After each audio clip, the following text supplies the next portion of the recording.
satu hal yang saya garis bawahi, supaya kita sebagai umat Tuhan yang merantau sampai ke jauh tanah di Yunani ini, saya ingin garis bawahi bahwa kita harus rajin berkumpul sebagaimana murid-murid Yesus berkumpul dalam keadaan takut.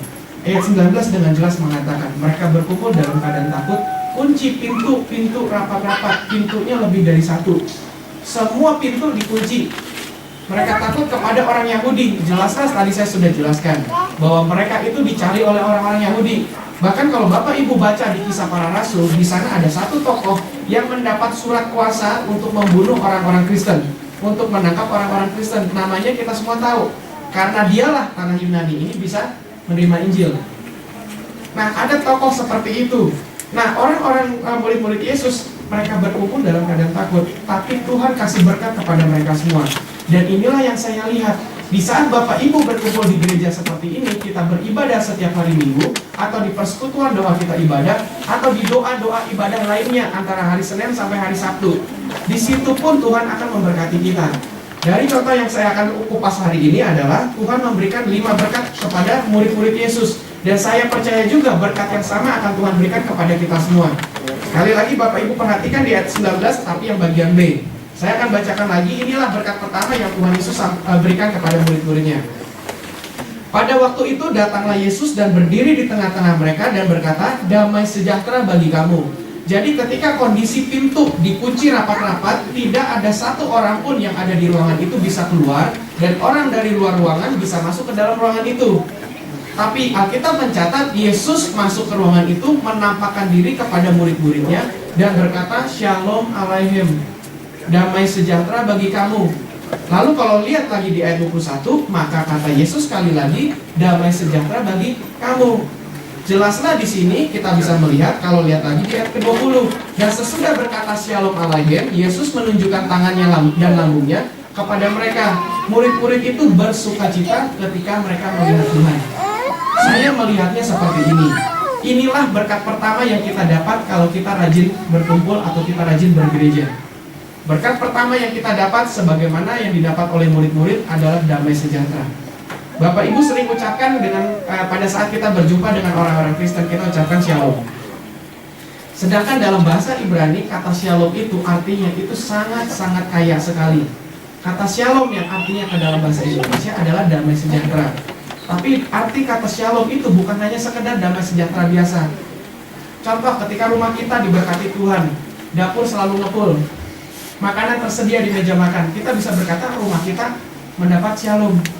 Kita sedang mengendarai mobil, tiba dengan selamat dari saya tinggal di hotel sampai ke tempat ini dengan selamat, saya bisa berkata saya telah mendapat shalom karena dilindungi Tuhan. Jadi arti definisi kata shalom itu sangat besar sekali. Nah, ketika Tuhan Yesus menampakkan diri, Tuhan Yesus berkata kepada murid-muridnya, Shalom Aleichem, damai sejahtera bagi kamu. Itulah berkat pertama yang kita dapat kalau kita berkumpul seperti ini. Saya yakin Bapak Ibu pernah absen ke gereja. Entah kita sakit, entah kita kerja, entah anak kita ada urusan apa, kita nggak bisa ke gereja. Pastilah kita sadar, saya juga yakin di saat kita tidak ke gereja pada hari itu, pasti ada sesuatu yang hampa. Saya ulangi sekali lagi, di saat kita tidak ke gereja, pastilah kita rasa ada sesuatu yang kosong. Seperti kita makan makanan kurang garam, kita berkata ada yang kurang. Nah, itulah damai sejahtera yang Tuhan kasih. Waktu Tuhan Yesus ingin kembali ke Galilea dari Yerusalem, Alkitab mencatat karena jalannya dia harus melalui Samaria. Alkitab mencatat di kitab Injil, Yesus pergi ke sumur Yakub pada pukul 12 siang. Di sana ada seorang wanita Samaria sedang menimba air. Dan Yesus kehausan, kata Alkitab, Yesus berkata kepada wanita itu, hai wanita, beri aku minum. Menurut tradisi Yahudi, orang Yahudi tidak boleh berbicara dengan orang Samaria. Itu pun dicatat di kisah Injil ini. Dan ketika Tuhan Yesus berkata kepada wanita itu, beri aku minum, wanita itu berkata, Guru, aku kan orang Samaria, engkau orang Yahudi. Kita menurut tradisi tidak boleh berbicara. Tapi Yesus tetap bersikeras. Yesus berkata, kasih aku minum. Lalu Yesus melanjutkan kalimatnya lagi, kamu bisa kasih aku minum, tapi aku akan haus terus dengan air ini. Tapi aku akan memberikan kepadamu air yang tidak akan membuatmu haus. Sehingga ketika kamu minum air dari aku, kamu tidak akan haus selama-lamanya. Nah, wanita itu menjawab, Guru, aku mau air seperti itu. Nah, lalu Yesus menjawab wanita itu, oke, aku kasih air itu, tapi panggil dulu suamimu. Syarat yang diminta Yesus, aku kasih air, hidup, sekarang panggil suamimu. Lalu wanita itu menjawab, guru, aku tidak bersuami. Lalu Yesus menjawab, betul, tepat seperti yang kamu katakan, kamu tidak bersuami. Sebab laki-laki yang sekarang kamu tinggal, itu bukan suamimu. Ternyata wanita ini sudah punya 5 suami, dan suami yang laki-laki ke-6 itu dia tinggal hidup bersama, bukan suaminya lagi. Dan Tuhan Yesus melihat bahwa wanita ini sebenarnya itu haus secara roh, haus secara jiwa. Saya yakin pada awalnya wanita itu mencari kepuasan, mencari ketenangan dalam hatinya, ketenangan dalam batinnya di dalam pribadi laki-laki. Dia menikah dengan laki-laki pertama, dia pikir dengan menikah dengan laki-laki itu dia mendapatkan semuanya. Ketika dia menikah, 1 bulan lewat, 2 bulan lewat, dia merasa kok tidak seperti yang saya harapkan. Akhirnya bercerai mereka. Menikahlah dia dengan laki-laki kedua. Laki-laki kedua pun juga sama.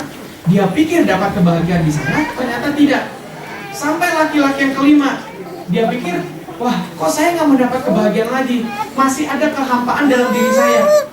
Nah, sampai akhirnya dia berjumpa dengan laki-laki berikutnya, laki-laki yang ke-6, dia memutuskan diri. Saya sudah menikah 5 kali dengan suami, ternyata saya tidak mendapatkan kebahagiaan. Untuk apa kalau begitu dengan laki-laki ke-6 ini saya harus bersuami? Mendingan tinggal bareng saja. Dan Yesus melihat bahwa wanita ini ada haus dalam batinnya. Sehingga Yesus melihat, Yesus berkata, aku akan memberikan air hidup bagimu. Nah, saya pun juga melihat hal ini. Bapak, Ibu, Saudara, dengan kekuatan kita, dengan kemampuan kita, kita bisa beli makanan yang kita suka. Dengan kekuatan kemampuan kita, kita bisa pergi ke restoran terbaik sekalipun, kita makan di sana, namun yang kenyang itu hanya jasmani kita. Kita dengan kemampuan kita, dengan pekerjaan kita, kita pergi ke hotel di mana, kita makan di sana, namun yang kenyang itu hanya jasmani kita. Tapi ada lagi roh dan jiwa kita yang harus kita kenyangkan. Dan itu hanya bisa dikenyangkan di gereja seperti ini. Nah, oleh sebab itu saya dari jauh dari Indonesia membawa kabar baik kepada kita semua. Kalau Bapak Ibu rajin ke gereja, kita pasti akan dapat damai sejahtera dari Tuhan. Oleh sebab itu usahakanlah datang ke gereja. Kalau di Indonesia saya katakan kepada jemaat, jangan karena hujan lalu kita nggak ke gereja. Jangan karena malam minggu habis nonton bola lalu minggunya nggak ke gereja. Jangan gara-gara begadang habis nonton Piala Dunia besoknya nggak ke gereja. Saya sampai katakan, kalau mau menikahkan anak jangan di hari Minggu. Masih ada 6 hari lainnya, Senin sampai Sabtu. Nikahkanlah anakmu pada hari itu, pilih. Kenapa? Karena hari Minggu itu hari di saat kita berjumpa dengan Tuhan. Izinkanlah, saya kutip perkataan seorang penginjil terkenal namanya Reinhard Bonnke. Di sini terkenal nggak dia? Bapak Ibu tahu nggak dia siapa? Oke, nggak tahu. Dia ini seorang penginjil terkenal, orang berkeluarga negaraan Jerman, tapi hidupnya sudah di Amerika. Pelayanannya selalu terbebani ke Afrika. Setiap kali dia berkhotbah di Afrika, di lapangan sepak bola, itu yang ngumpul udah jumlahnya jutaan orang. Nah, beliau waktu datang ke gereja kita di Kelapa Gading, di GB Mausaro Pusat, dia berkata kepada saya waktu kita lagi makan-makan, makan-makan di ruang VIP bersama dengan papa saya. Dia berkata begini, tahu tidak, sebenarnya setiap kali kita beribadah, ibadah kita, contoh ibadah kita hari Minggu setiap jam berapa? Jam 10 pagi ya? Oke, saya umpamakan kita ibadah jam 10 pagi. Dia berkata begini, setiap jam 10 pagi, setiap hari Minggu, itu di agenda pribadi Tuhan Yesus, itu sudah terjadwal mau makan sehidangan dengan jemaat GBI Mawasarat Athena. Waktu dia berkata begitu, saya pikir, wah ini luar biasa. Walaupun dia hanya umpamakan seperti itu, tapi kita bisa bayangkan bahwa Tuhan Raja di atas segala raja mau mengkhususkan waktunya kepada kita untuk bisa makan sehidangan seperti ini. Sadarkah Bapak Ibu Saudara, di saat ibadah seperti ini, kita sedang dijamu oleh Tuhan Yesus. Kita sedang dikasih makan. Saya percaya kalau ibadah-ibadah kita, habis ibadah suka ada makanan disediakan oleh gereja, itu makanan jasmani. Tapi ada makanan rohani, makanan yang memuaskan jiwa kita, memuaskan roh kita. Itulah hanya yang bisa Tuhan kasih. Dan itu bisa kita dapat di gereja. Sekali lagi saya ulang, dengan kondisi kemampuan kita bisa beli makanan seenak apapun, semahal apapun, tapi yang kenyang hanya jasmani kita. rohani kita tidak akan dipuaskan dengan kita makan di hotel. Jiwa kita tidak akan puas dengan kita makan di restoran paling mahal. Kita tidak akan puas. Tapi kepuasan itu, batin kita, jiwa kita hanya bisa didapati hanya di dalam gereja. Oleh sebab itu, usahakanlah datang ke gereja senantiasa. Amin. Berkat kedua yang ingin saya sampaikan kepada kita semua, selain damai sejahtera yang Tuhan kasih kepada murid-murid dan juga kepada kita, Tuhan Yesus memberikan hal lainnya. Kita lihat di ayat ke-20, dan sesudah berkata Shalom Alaihim atau damai sejahtera bagi kamu, Yesus menunjukkan tangannya dan lambungnya kepada mereka. Murid-murid itu bersukacita ketika mereka melihat Tuhan. Jadi di ayat 19 mereka takut, lalu di ayat 20 mereka bersukacita. Dalam tempo yang singkat demikian, murid-murid di ayat 19 takut, ayat 20 bersukacita. Kenapa bisa terjadi demikian?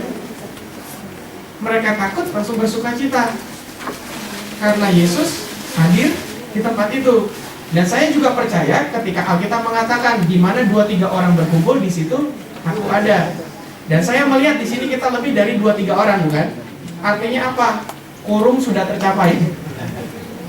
Sehingga ketika 2-3 orang berkumpul, Yesus pasti hadir. Dan saya percaya Yesus sebagai tamu yang tidak terlihat itu hadir juga pada malam hari ini. Dan inilah ketika Tuhan hadir, duka cita kita, kesusahan kita, saya percaya Tuhan bisa gantikan. Sebagaimana murid-murid Yesus ketika mereka takut, iman mereka goyah, iman mereka bimbang.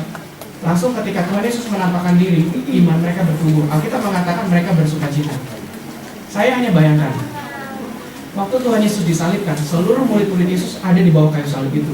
Bahkan ketika penjahat di sebelah kayu salib berkata kepada Yesus, orang lain engkau selamatkan, tapi dirimu sendiri tidak bisa. Ayo kalau engkau Mesias, turun dari kayu salib. Lalu ada orang Yahudi lagi di bawah kayu salib berkata, orang buta engkau selamatkan, orang mati engkau bangkitkan, orang lumpuh engkau buat berjalan, dirimu sendiri tidak bisa engkau tolong. Semua murid-murid Yesus mendengar kalimat itu. Saya pun kalau menjadi murid-murid Yesus pada saat itu ada di sana, saya pun akan berkata dalam hati saya, ayo Yesus guru, turun dari kayu salib, buktikan engkau Mesias. Tapi ternyata Tuhan Yesus tidak turun, bahkan mati. Kematiannya pun dikonfirmasi dengan sebuah tusukan di lambungnya. Nah, murid-murid bimbang, murid-murid bingung. Tapi ketika Yesus menampakkan diri, memperlihatkan tangannya dan lambungnya, murid-murid, kalau kita berkata, murid-murid bersukacita. Saya melihatnya seperti ini. Selain damai sejahtera yang kita dapat di gereja, kita dapat lagi iman. Saya yakin Bapak Ibu Saudara semua punya handphone. Kalau tidak punya handphone, pasti tahu handphone itu apa. Dalam semua handphone merek apapun, saya percaya ada satu unit yang namanya baterai. Setuju? Kalau baterai handphone kita sudah lowbat atau mau habis, kita apakan? Kalau handphone kita yang sudah lowbat tidak dicas, jadinya apa? Mati. Oke. Sekarang, Bapak Ibu Saudara, saya umpamakan kita ini adalah handphone. Di dalam diri kita ada satu unit yang namanya baterai iman. Bapak Ibu ngecas handphone berapa hari sekali? Saya ngecas handphone sehari sekali. Setiap kali ngecas handphone 1 hari sekali, itu makan waktunya durasinya kira-kira 2 jam. Kita ibadah durasinya berapa lama? 2 jam. Mirip gak? Mirip ya dengan ngecas handphone. Jadi selama 1 hari saya khususkan handphone saya dimatikan selama 2 jam. Dengan kata lain, selama 1 hari 24 jam, 2 jam saya sisihkan handphone saya tidak bisa dipakai. Nah, kita menyisihkan waktu kita untuk baterai iman kita dicas itu 7 hari sekali, dan durasinya hanya 2 jam. Jadi Bapak Ibu datanglah ke gereja supaya baterai iman kita terus dicas, supaya baterai iman kita itu full. Hari Minggu kita dicas untuk keperluan Senin, Selasa, Rabu, Kamis, Jumat, Sabtu, dan Minggu. Kita ibadah lagi, baterai iman kita dicas untuk keperluan Senin, Selasa, Rabu, Kamis, Jumat, Sabtu, Minggu. Walaupun kita yang sudah datang ke gereja, hari Senin bisa putus asa nggak? Hari Selasa bisa khawatir nggak? Hari Rabu bisa kecewa nggak? Hari Kamis, nggak usah nunggu Kamis deh kelamaan. Habis ibadah, kita jam 12 siang, kalau ibadah hari Minggu jam 12 siang. Ketika kita pulang ke rumah masing-masing, kekhawatiran langsung menyapa kita.